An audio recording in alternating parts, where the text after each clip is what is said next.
Hello दोस्तों, मैं महेंद्र राजपूत आपके अपने यूट्यूब चैनल एजुकेशन बाई 8.9 में तहे दिल से स्वागत करता हूं। दोस्तों, जो आज का वीडियो है वो उन युवाओं के लिए है जिन लोगों ने बीटेक या डिप्लोमा सिविल से कर रखा है। तो उनके लिए आज का वीडियो बहुत ही अच्छा होने वाला है। उनको एक जॉब ये मानो कि शायद मिल ही जाएगी, क्योंकि आज का जो वीडियो है वो आप पिछली वर्ष भी इस फॉर्म को देख चुके हो। ये फॉर्म कौन सा है? ये हमारा विभाग का नाम उत्तर प्रदेश पंचायती राज विभाग। तो उत्तर प्रदेश पंचायती राज विभाग के द्वारा जो हमारे संविदा पर, जैसे हमारे टीए की भर्ती आती है संविदा पर, तो वही प्रकार के हमारी ये जेई सिविल में हमारी ये वैकेंसी आई है। कौन सी? उत्तर प्रदेश पंचायती राज विभाग जेई। इसमें पद क्या है? आर्किटेक्ट या सिविल इंजीनियर के जेई की पोस्ट है। ये कौन सी पोस्ट है? जेई की पोस्ट है। तो ये तुम्हें याद रखना है कि इसमें क्या है, ये जेई की पोस्ट है। दोस्तों, एक बात हमेशा ध्यान रखना है कि हमें वैकेंसी कितनी मिल रही कितनी नहीं मिल रही इस पर गौर नहीं करना चाहिए, क्योंकि हमें केवल अपनी एक वैकेंसी से मतलब होना चाहिए। हमें एक ही पद चाहिए। तो ये हमारा, यदि हम कोई सरकारी जॉब की बेहतर से बेहतर तैयारी कर रहे हैं तो उसके लिए साइड में ये यदि हम फॉर्म भर लेंगे तो हमारी इनकम भी होती रहेगी और पढ़ाई की तैयारी भी बेहतर हो पाएगी। ये हमारे हर जिला में, प्रत्येक जिला में, उत्तर प्रदेश के 75 जिला में, जो 75 जिला हैं उनमें सभी में ये वैकेंसी हमारी आई हुई है। ये वैकेंसी कौन सी है? पद है हमारा आर्किटेक्ट सिविल इंजीनियर जेई की पोस्ट के लिए है। इसमें कितने पद हैं? 677 पोस्ट है। दोस्तों, आप सभी ने पिछली साल भी यानी 2023 में इन्हीं पदों को, आर्किटेक्ट इंजीनियर के पदों के या फार्म भरे होंगे। यदि नहीं भी भर पाए हैं तो उसमें कई लोगों ने ज्वाइन किया है और कुछ लोगों ने नहीं किया है। आप सभी ने एक न्यूज़ और 2022 में 1875 वैकेंसी जेई की आई थी। 2022 में 1875 वैकेंसी इसी पोस्ट के लिए यही योग्यता मांगी गई थी। इसमें कितनी आई थी? 1875, लेकिन वो किसी कारणवश पूरी नहीं हो पाई है। तो अब हमारी ये क्रम से इतनी पोस्ट अभी बाकी हैं। तो इनके बारे में हमारा एक शॉर्ट नोटिफिकेशन आया हुआ है, तो इसके बारे में हम बारीकी से जानेंगे। और यदि इस वैकेंसी के बारे में कहीं भी कोई डाउट रह जाता है तो आपको कमेंट बॉक्स में कमेंट करके ज़रूर पूछना है।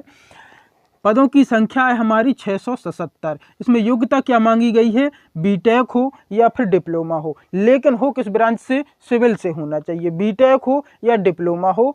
तो इसमें बीटेक और डिप्लोमा दोनों मांगे गए हैं। अच्छा, वेतन क्या है? तो वेतन इसमें आप सभी जानते हैं कि जो जेई होते हैं ब्लॉक स्तर पर या जिला स्तर पर, जो जेई होते हैं तो उनको प्रोजेक्ट का 2% दिया जाता है। प्रोजेक्ट का कितना दिया जाता है? 2% दिया जाता है। अच्छा, 2% का मतलब क्या है? मान लो कि आपके गांव में किसी भी जेई ने एक एस्टीमेट बनाया 2 करोड़ का। एक एस्टीमेट किसी तालाब का, नदी नाले, कुछ भी हमारा, जैसे तालाब का, खेतों में मेड़ें पड़ती हैं, रोड सीसी पड़ते हैं, तो यदि किसी चीज़ का हमारा एस्टीमेट बनाया, मान लिया कि 1 ही लाख का है, तो हमारा उसमें 2%, 1 लाख का बनाया, 2000 हमारा पक्का है। तो ऐसे ही हमें ये 2% हमें इसमें वेतन होता है। प्रोजेक्ट का 2% होता है। अनुभव की बात हो तो अनुभव इसमें मांगा गया है। हमने क्या लिखा? पॉजिटिव रहेगा। अगर नहीं भी है तब भी इस फॉर्म को अप्लाई कर सकते हैं, अवेलेबल हैं। लेकिन हमारा होना क्या चाहिए? बीटेक और डिप्लोमा, इनमें से कोई एक यदि हमारे पास है तो हम इस फॉर्म को भर सकते हैं। लेकिन जिनके पास अनुभव है तो उनको थोड़ी उस जॉब में वरीयता मिलेगी। वरीयता का मतलब है कि इसमें यदि हमने पॉलिटेक्निक किया है तो इसमें हमने यहाँ पर लिख दिया है कि यदि हमने डिप्लोमा किया है तो इसमें 10 नंबर मिलेंगे। इसमें पेपर नहीं होना है, कोई एग्ज़ाम नहीं होना है, कोई इंटरव्यू नहीं होना है। हमें उसी अपने डॉक्यूमेंट के हिसाब से हमें इसमें नंबर दे दिए जाएंगे। जैसे हमने डिप्लोमा किया है तो 10 नंबर मिलेंगे, और यदि बीटेक किया है तो 20 नंबर मिलेंगे। तो बीटेक वाले को 10 नंबर का बेनिफिट हुआ कि नहीं हुआ? इसीलिए यहाँ पर बीटेक और डिप्लोमा दोनों को मिलाया गया है, बुलाया गया है। इसमें यदि अनुभव की बात है तो यदि हमारे पास 1 वर्ष का किसी भी सिविल के काम में 1 वर्ष का अनुभव है तो उसमें हमें नंबर नहीं दिया जाएगा। यदि 2 वर्ष का अनुभव है तो हमें 10 नंबर मिलेंगे। बीटेक वाला हो या फिर डिप्लोमा वाला हो, अनुभव यदि काम कहीं पर 2 वर्ष किया है तो 10 नंबर मिलेंगे, 3 वर्ष काम किया है तो 30 नंबर मिलेंगे, और यदि 3 वर्ष से भी अधिक किया है तो हमें 40 नंबर मिलने वाले हैं। चाहे बीटेक वाला हो चाहे डिप्लोमा वाला हो, यदि हमने कहीं भी कोई वर्क किया है साइड पर जाकर के, सिविल की साइड पर सिविल का काम किया है, तो हमें 3 वर्ष से अधिक यदि हमारे पास अनुभव है तो हमें 40 नंबर मिल जाएंगे। अच्छा, इसमें और भी नंबर कैसे मिले हैं, जैसे एनसीसी का यदि हमारे पास सर्टिफिकेट है तो हमें 5 नंबर मिलेंगे। यदि जैसे CCC या O लेवल का सर्टिफिकेट है तो उसमें भी 5 नंबर मिलेंगे।